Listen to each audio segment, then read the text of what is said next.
আজকে দুইটা writ petition শুনানি হয়েছে।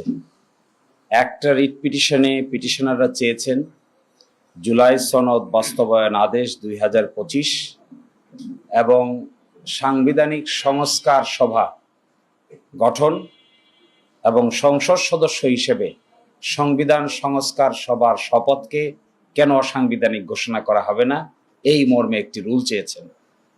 এবং যতদিন পর্যন্ত রুল নিষ্পত্তি না হয়েছে ততদিন পর্যন্ত একটা নিষেধাজ্ঞার আদেশ চেয়েছেন। আরেকটি রিট পিটিশনে গণভোট অধ্যাদেশের ধারা 3 অর্থাৎ যেখানে প্রশ্নটা দেওয়া হয়েছে সেই প্রশ্ন এবং জুলাই সনদ বাস্তবায়ন আদেশ 2025 কেন অসাংবিধানিক ঘোষণা করা হবে না, এই মর্মে আরেকটি রিট পিটিশন দায়ের করা হয়েছে।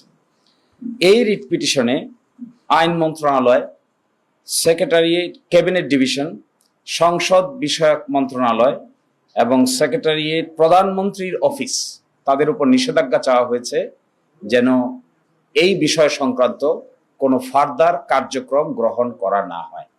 এই রিটের উপর শুনানি হয়েছে। শুনানিতে আমরা যে কথা বলার চেষ্টা করেছি, এক, গণভোটের প্রশ্নটাকে চ্যালেঞ্জ করেছেন। তো গণভোট তো হয়ে গেছে, প্রশ্নের উপর তো মানুষ মতামত দিয়ে দিয়েছে। প্রশ্নকে যখন হা না উত্তর দিয়ে দেওয়া হয় তখন প্রশ্নকে চ্যালেঞ্জ করার মানে কি? অর্থাৎ এখন আর প্রশ্নকে চ্যালেঞ্জ করা হচ্ছে না, এখন চ্যালেঞ্জ করা হচ্ছে গণভোটের রেজাল্টকে। যদিও বলছেন গণভোটের প্রশ্নকে, কিন্তু প্রশ্ন তো প্রশ্নের জায়গায় নাই, প্রশ্ন ইতোমধ্যে ফলাফলের জায়গায় চলে এসেছে, অর্থাৎ ফলাফলকেই চ্যালেঞ্জ করেছেন। সেকেন্ড প্রশ্ন হলো, এই জুলাই সনদ হয়েছে ঐকমত্যের ভিত্তিতে কিছু ডিসেন্টিং ছাড়া, এবং যে জুলাই সনদ বাস্তবায়ন আদেশ জারি করা হয়েছে 2025 সালের নভেম্বর মাসে, সেখানে স্পষ্ট করে বলে দেওয়া হয়েছে যে জনগণের সার্বভৌম ক্ষমতা অন্তর্বর্তীকালীন সরকারের সুপারিশ অনুযায়ী বাংলাদেশের মহামান্য রাষ্ট্রপতি এই আদেশ জারি করেন। এই আদেশটিকেও তারা বলছেন সাংবিধানিকভাবে গ্রহণযোগ্য নয়। দেখুন, এখানে কয়েকটা গুরুত্বপূর্ণ প্রশ্ন। আর মাত্র 10 দিন বাকি আছে সংসদ বসার। এত তাড়াহুড়া করে দুইজন আইনজীবীর মাধ্যমে এই রিট পিটিশন দায়ের করে আসলে যারা দায়ের করেছেন তারা কি পেতে চান? আমি স্পষ্ট দেখতে পেয়েছি সরকারের ইন্ধন, কোর্টে দেখতে পেয়েছি সরকারের ইন্ধন, আইনজীবীদের মধ্যে দেখা যাচ্ছে সরকারের ইন্ধন, এবং একটা ক্লোজ এলাই আছে সরকারের কিছু ব্যক্তিবর্গ এই বিষয়টাকে আদালতে সাবজুডিস ম্যাটার বলে পার্লামেন্টকে যেন কোনোভাবে বাধিত করা না যায়, এই জন্যই এই কৌশলটা অবলম্বন করেছেন। আমরা আদালতে প্রশ্ন তুলেছি যে 10 দিন অপেক্ষা করে পার্লামেন্ট যদি এই সিদ্ধান্ত নেয় তাহলে আদালতের তার হস্তক্ষেপ করার কোনো প্রয়োজন নাই, মাত্র তো 10 দিন। আগে যেহেতু করা হয়নি, নভেম্বর মাসে আদেশ হয়েছে, ডিসেম্বর মাস, জানুয়ারি মাস, ফেব্রুয়ারি মাস, এটা মার্চ মাস যাচ্ছে, এতদিন যদি এটা চ্যালেঞ্জ করার প্রয়োজন না হলো তাহলে 12 তারিখ পর্যন্ত অপেক্ষা করতে এখানে অসুবিধাটা কোথায়? এগুলোর আসলে কোনো সুনির্দিষ্ট উত্তর দিতে পারে নাই। এটা একটা political question, doctrine of political question নামে একটা কোয়েশ্চেন আছে, যেগুলো হাইলি পলিটিক্যালি সেন্সিটিভ, এগুলো আদালতের বিবেচ্য বিষয় নয়। আচ্ছা বলেন, বাংলাদেশে অভ্যুত্থানকে আদালতের নিয়ম মেনে হয়েছে?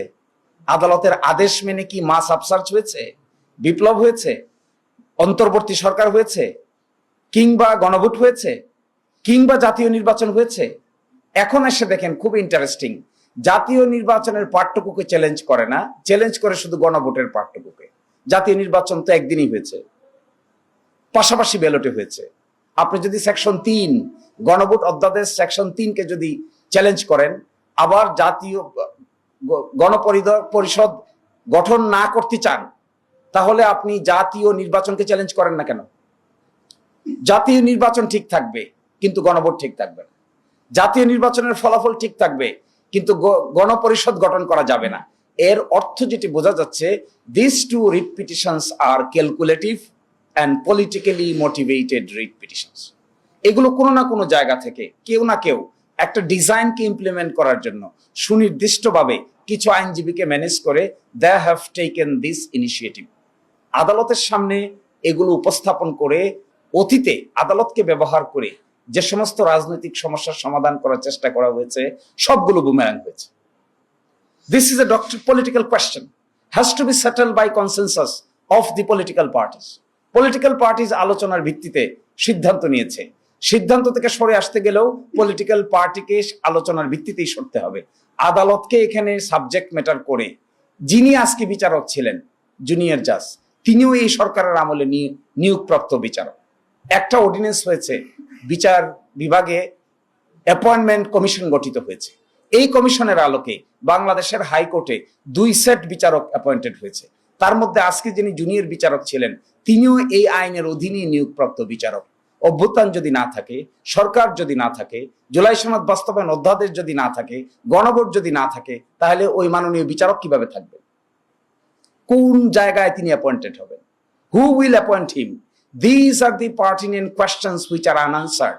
আমি দেখেছি একটা তাড়াহুড়া, আমি এটাও দেখেছি কোনোভাবে বিপ্লবের এই সেন্সটাকে অন্যদিকে ঘুরিয়ে আদালতের কাঁধে রেখে পার্লামেন্টের কাছে না পাঠিয়ে কোর্ট এই কথা বলেছে সুতরাং আমাদের কিছু করার নাই, এইরকম একটা মেন্টালিটি সুস্পষ্টভাবে দেখা যাচ্ছে।